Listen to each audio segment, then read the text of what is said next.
Mr. President, over the past few days, we've seen a number of headlines with surprising announcements about the impact the Biden administration's new border policies have had.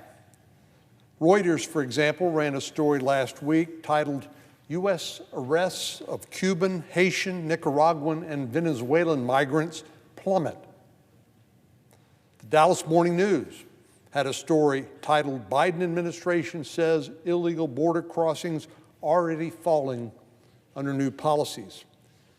And then the Wall Street Journal ran a story over the weekend with the headline, "Migrant Arrests Fell by Roughly Half in January After New Enforcement Measures."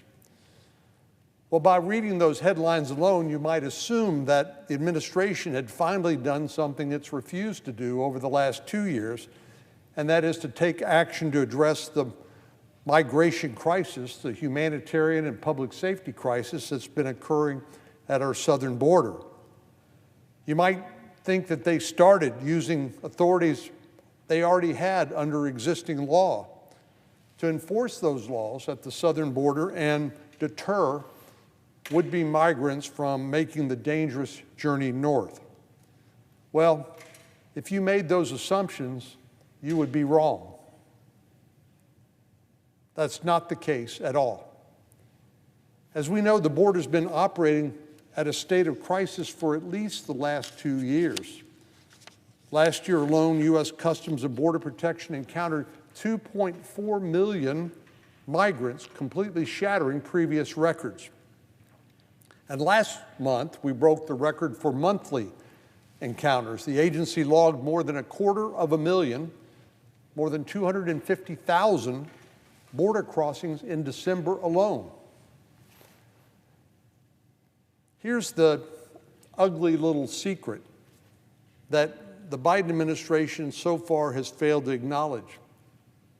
When Vice President Kamala Harris talks about going to Central America, talks about root causes of the migration crisis.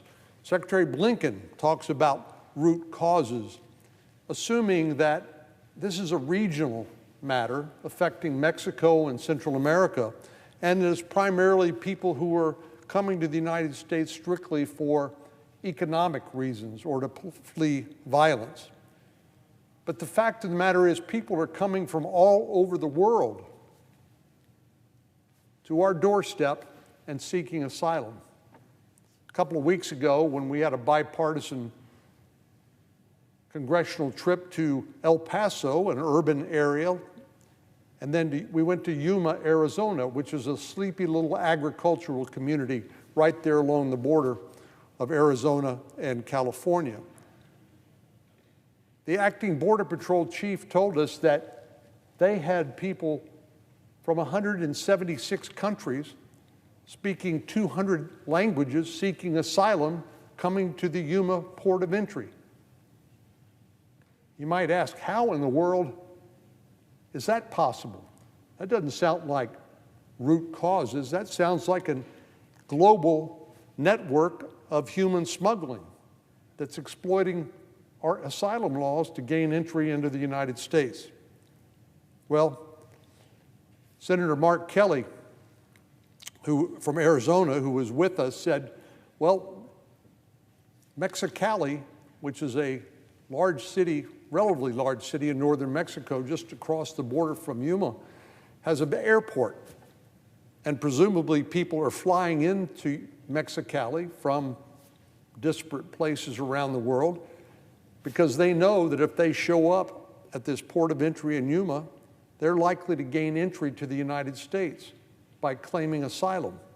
And they know because of the backlog in asylum cases that their case is not likely to be heard for literally years.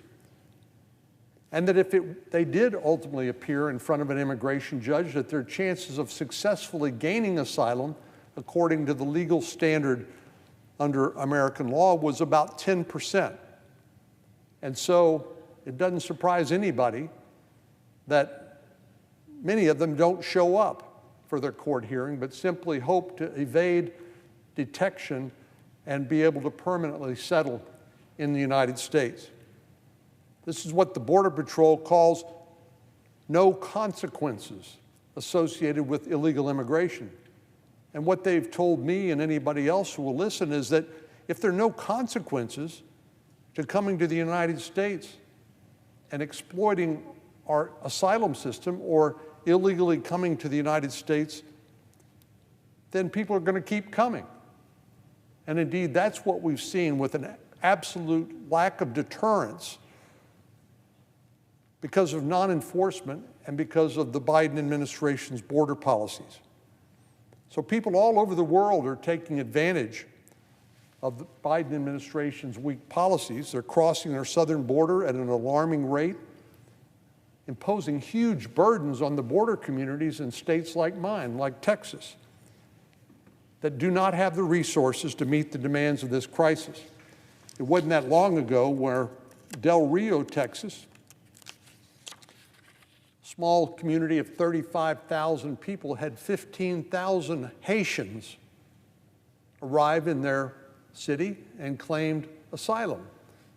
As it turned out, many of those Haitians had been living in South America, having fled Haiti previously, but they'd been living more or less peacefully in South America, but because they saw an opportunity to come to the United States and exploit this same asylum system, that they showed up in Del Rio, Texas, 35,000 people, 15,000 of them, overwhelming the capacity of that small city to deal with them.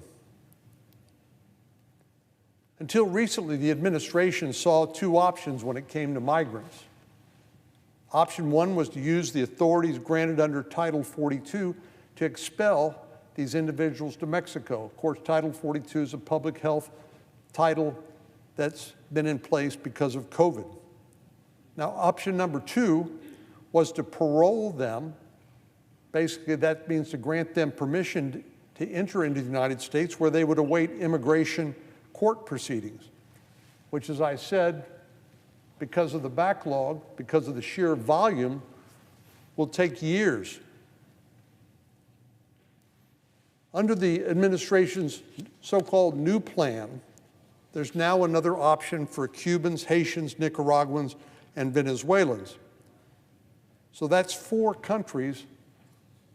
There's a new option for people coming from those 4 countries. It apparently doesn't apply to the other 172 countries that the Yuma Border Patrol chief has said that they have encountered. But under the administration's new plan, there's an option for Cubans, Haitians, Nicaraguans, and Venezuelans that will allow them to remain in the United States legally for 2 years and receive work authorization. What more of a magnet do you need for people to come to the United States than to give them a work permit and to say that you can stay here legally for 2 years while you await your court proceeding?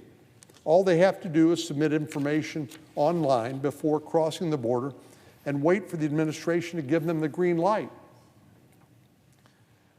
Well, the Border Patrol, in educating me and others about what's happening at the border, they talk about push factors and they talk about pull factors. And the push factors we all understand. That's poverty, violence, people wanting a better life. We don't begrudge people who want a better life, who want a piece of the American dream, but we should insist that they come to the country through legal means, not illegal means, not exploiting vulnerabilities in our asylum system. But there's no greater pull factor than this idea that there will be no consequences to come to the United States, that you will successfully make your way into the United States, into the interior, and you'll be able to stay. That's the ultimate pull factor. And that's the reason there is zero deterrence under President Biden's open border policies. And apparently he wants to continue that when it comes to people coming from these 4 countries.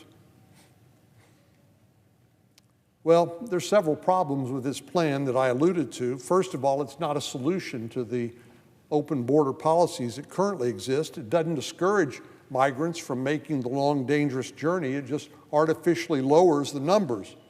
And here's what I mean by that. Before this so-called new policy, if a migrant from one of these 4 countries was apprehended at the border, they would be encountered by the Border Patrol and either removed under Title 42, repatriated, or paroled into the country. Every month, Customs and Border Protection reports the total number of migrants who are released into the United States, giving us an understanding of just how big, what the magnitude of this crisis truly is. Last month, for example, more than 130,000 migrants were paroled into the United States. 130,000, given the paperwork to move into the United States. The administration's taken a lot of heat for the fact that it's engaging in catch and release at an unprecedented pace. Basically, what that means is that rather than being detained while your asylum status is determined, and as I said, the vast majority will not ultimately qualify if they appear in front of an immigration judge, catch and release just makes this worse. Rather than stop the practice and actually detain and remove migrants without legitimate asylum claims, the Biden administration came up with this new policy to, in effect, cook the books. The 30,000 migrants a month who enter the U.S. as part of this new program won't even be included in the monthly statistics that have become a huge political albatross for President Biden. If migrants enter the United States on a legal basis, which is exactly what this program provides, they will never be tallied as part of the migration crisis. They've taken 30,000 people and said, okay, we're going to make your entry into the country legal, so by definition, it's no longer illegal immigration by a wave of the magic wand. In short, this new policy lets the administration roll out the welcome mat for tens of thousands of migrants while making it seem like the numbers have actually gone down, which they have not. Problem number 2 is any progress is all but guaranteed to be temporary. According to the administration, we've seen a 97% drop in the number of illegal crossings for migrants from these 4 countries. And as I said, these are just 4 of the 176 countries represented by the folks who show up at the one Yuma Border Patrol crossing currently. So it's just 4 countries. It appears now that there are thousands of migrants who would have previously arrived at the border who are now waiting for the Biden administration to approve their online application. But what happens after those 30,000 spots are filled? What happens when it takes months rather than weeks for migrants to receive the green light? I can tell you exactly what will happen. Migrants from these 4 countries will start coming across the border illegally once again. Will they be expelled under Title 42? Will they be paroled into the interior? Only time will tell. But one thing is for sure, once the line gets too long, we'll be right back where we started, only with an added challenge. There will be a new population of tens of or even hundreds of thousands of people living and working in the United States on what is supposed to be a temporary basis. As Ronald Reagan once noted, he said there's nothing so permanent as a temporary government program. Third, the new program normalizes migrants coming to the United States based on facts that would not qualify them under our current laws for asylum. The administration's description of urgent humanitarian reasons that would qualify a Haitian migrant for the program, for example, points to gang violence, the aftermath of an earthquake or a cholera breakout that worsen political, economic, or social conditions. Now, we can all agree these are terrible conditions, but they don't meet the standard for a valid asylum claim. That leads to perhaps the biggest problem of all, that the administration circumvented, did an end run around Congress to implement this policy, which has basically teed up an even bigger headache. President Biden is following the footsteps of President Obama by creating a new category of immigrants without consulting with or getting the agreement of Congress. As we saw with President Obama and the Deferred Action on Childhood Arrivals, his use of executive action 10 years ago has now created more problems for this population of young people who came here as children and who are now adults, because the courts have so far said that President Obama didn't have the authority to do what he purported to do.